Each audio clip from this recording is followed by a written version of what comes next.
Assalamualaikum warahmatullahi wabarakatuh. Perkenalkan, nama saya Buzami dari kelas B Online Manajemen semester 2 dengan NIM 2153001. Mahasiswa Sekolah Tinggi Ilmu Ekonomi Rio Akbar. Mata kuliah Bahasa Indonesia dengan dosen pengampu Ibu Dinda Genta Wicara SEMM. Pertama-tama mari kita ucapkan rasa puji dan syukur kepada Allah Subhanahu wa taala, di mana Ia telah memberikan kita kesehatan dan umur panjang sehingga kita bisa melakukan aktivitas sehari-hari dengan baik. Salawat beriringan salam tak lupa pula kita kirimkan buat junjungan alam, yakninya Nabi besar kita Muhammad SAW, dengan mengucapkan Allahumma sholli ala sayyidina Muhammad wa ala ali sayyidina Muhammad.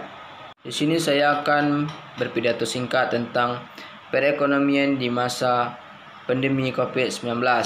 1. Kondisi perekonomian di negara-negara tertentu akibat COVID-19. Dampak yang terlihat dari adanya COVID-19 tidak hanya mempengaruhi kesehatan masyarakat, tetapi turut mempengaruhi perekonomian di berbagai negara. Bahkan saat ini perekonomian dunia mengalami tekanan berat yang diakibatkan oleh virus tersebut.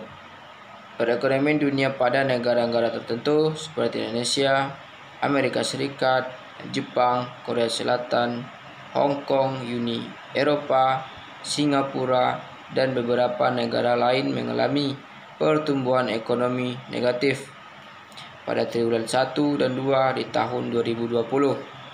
Pandemi COVID-19 menimbulkan efek negatif dari kesehatan ke masalah sosial dan berlanjut ke ekonomi negara. Yang kedua yaitu data perekonomian di Indonesia tahun 2020. Indonesia dihadapkan dengan banyak masalah terkait aspek ekonomi akibat dari COVID-19. Ekonomi di Indonesia pada tahun 2020 diperkirakan tumbuh negatif. Angka pengangguran dan kemiskinan meningkat. Berdasarkan perhitungan year on year, pertumbuhan ekonomi pada triwulan pertama tahun 2020 menunjukkan adanya pelemahan dengan hanya mencapai 2,97% dibandingkan capaian triwulan pertama tahun 2019 yang sebesar 5,07%. Data pada triwulan kedua juga kurang bersahabat, yang menunjukkan kemunduran yang dalam sebesar min 5,32%, terburuk sejak tahun 1999.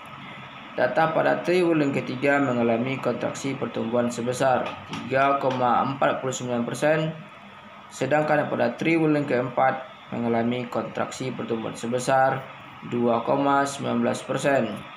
Dampak dari menurunnya persentase ekonomi di Indonesia salah satunya adalah peningkatan angka pengangguran dan penduduk miskin yang disebabkan karena PHK selama masa pandemi COVID-19.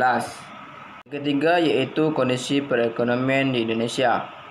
Keputusan pemerintah yang menerapkan pembatasan sosial berskala besar atau PSBB di beberapa daerah sejak April 2020 berdampak luas dalam proses produksi, distribusi, dan kegiatan operasional lainnya yang pada akhirnya mengganggu kinerja perekonomian.